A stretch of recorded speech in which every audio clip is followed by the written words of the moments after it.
What's up, YouTube? Back at it again with another banger video. This is Batman Hush Part 12, the final part. We're going to see how it all ends. It's all been building to this. So in the last part, you'll remember Hush is back and he killed Harold, our old friend Harold, who had helped in the Batcave. And he was actually the one who had planted that relay device in the computer console. He had betrayed Bruce, betrayed his trust. But it's okay. Bruce forgave him there towards the end, right before he died. And now it's going to be the final showdown. We're going to learn who Hush really is. And Batman, he evades these bullets. We get a flashback to Harold's life. We see Penguin. I told you they try and hide the cameo villains in the flashback sequences. But yeah, there's our look at Penguin.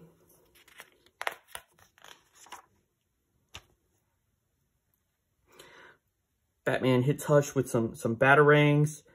He uses the grappling hook, whizzes by, delivers a kick. And he sees the emerald necklace again. So if you remember, that was what Harley Quinn had stolen off of Thomas Elliot's body at the opera house, and that was right before Thomas Elliot had gotten shot and killed, or so we thought. But we see that this guy's wearing it again. So this is hinting that Thomas Elliot's back. That he wasn't really dead. And the fight continues. So Hush and Batman are fighting up here. And Hush just comes out and says, yeah, I'm Thomas Elliot. I faked my death in the alley. When they were fighting, Batman's like, why'd you do all this? And he said he was mad because he wanted his parents to die in that car accident, that he cut the brake lines. He was angry when they were kids because Bruce's dad had saved one of his parents. And again, another Batmobile gets destroyed. Bada boom. And Batman's knocked unconscious by the blast. But Jim Gordon and Harvey Dent show up. Harvey Dent, you can see, is wearing like the exact same trench coat that Hush is wearing. That was, again, to try and fool the audience, to confuse us, throw us off the trail. And Harvey Dent shoots Hush, and Hush falls backwards off the bridge and into the water. And again, it gets confusing here. This is another part that I have trouble understanding. So Hush in the alley, watching when Thomas Elliot got killed, and remember Batman beat up the Joker in that alley. That was actually Harvey Dent, and he was the one who had shot Thomas Elliot. That Thomas Elliot was actually Clayface. He made himself look like Thomas Elliot. The real Thomas Elliot was never even there. So in an issue where you thought you saw Thomas Elliot and Hush, you really saw neither of them, because they're the same guy, and neither of them were in that issue. So, and in the next issue, when Batman was running that diagnostics with Nightwing, he says that Thomas Elliot was killed with I think a 9mm Glock, a standard issue for the Gotham Police Department. That was because Harvey Dent had stolen Commissioner Gordon's old gun and used that to shoot the clay body.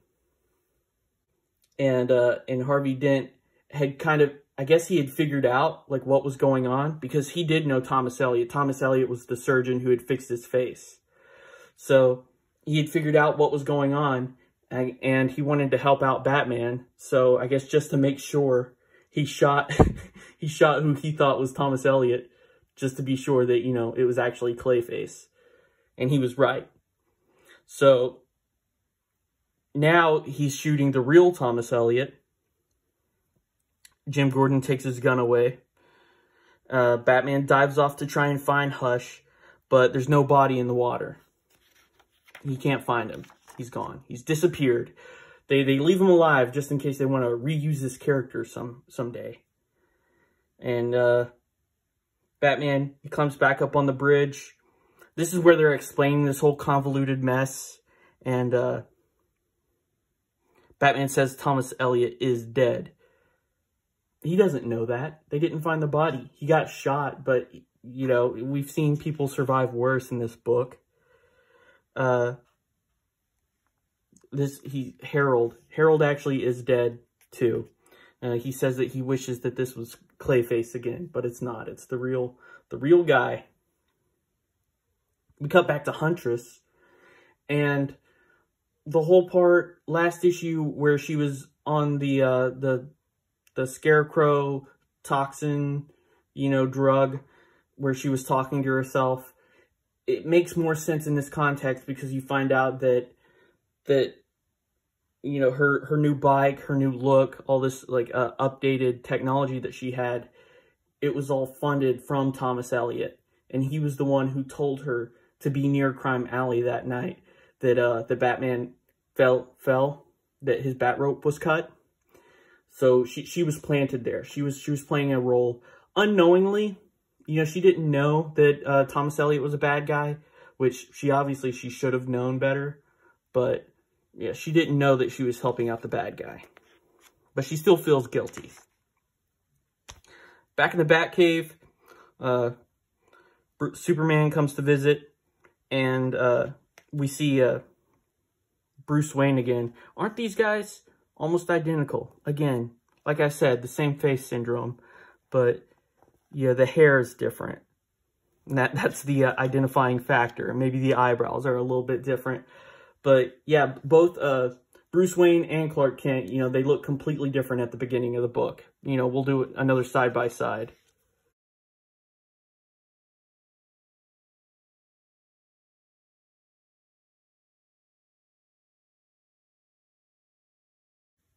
Something interesting here. Bruce Wayne says, I don't know how he found me in Metropolis. You know, how could he have tracked me there? And Superman uses his X-ray vision, and he sees that there's a tracking beacon at the base of Bruce's skull. So when he cracked his skull, or fractured his skull, in that fall in the alley in the beginning of the book, and then Thomas Elliot comes to the rescue and fixes his skull, that was all part of the plan so that he could put this tracking beacon into Batman's skull. And it worked. So Superman, he uses his heat vision to melt it, and it's very painful. But moving on, who is assisting in all of this? None other than the Riddler. And I'm not sure how he's tied into all of this. Again, I just read this book, and I'm still confused. Like, I'll have to reread it again. Also, look how awful this page is. Like, this is, you know, when you're making comics, this is an absolute no-no. Doing, like, this many word balloons all on this splash. I'll tell you what this is. This is Jim Lee wanting to draw a page that would sell for a lot of money when it's basically just a talking head page, which is what these next couple pages are. But yeah, this whole conversation happens around. Also, the reading order is confusing because I think you're supposed to go down this way and then off this way. But yeah, Riddler was somehow involved, helped with the planning. And it also explains that, you know, Batman, he had tapped Morse code. He said Thomas Elliot, remember, in his sleep. And it turns out that was a plan from Thomas Elliot, too. That relay beacon that he had Harold put into the computer, that was putting subliminal messages of Thomas Elliot's face into the Bat computer. So every you know, few minutes or so, like one frame image of Thomas Elliot would pop up onto the screen. And that was supposed to plant the idea into his subconscious.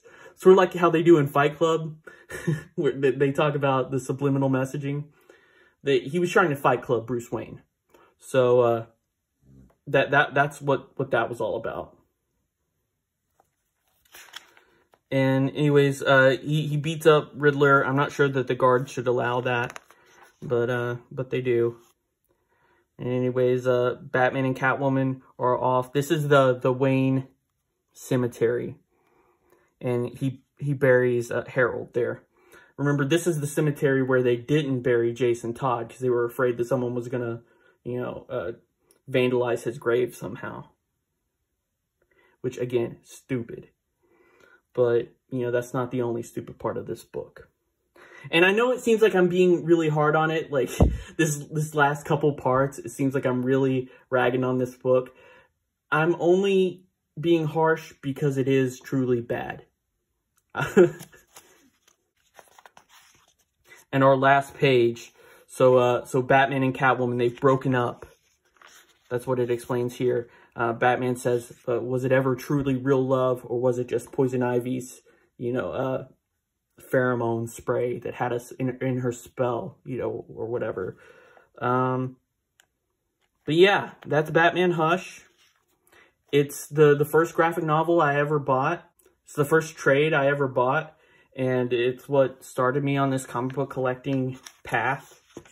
And it's certainly not the best story, but if you're just looking at it for the art, which is, you know, what drew me into it in the first place, it's the reason that I bought this book. It's drawn great. Like, it's a beautiful book. But yeah, just the storyline doesn't make a lot of sense. And it seems to fall apart under examination. Which, again, is disappointing because, you know, Jeff Loeb can write a good story. He's the same guy who wrote Superman for All Seasons that we looked at on this channel.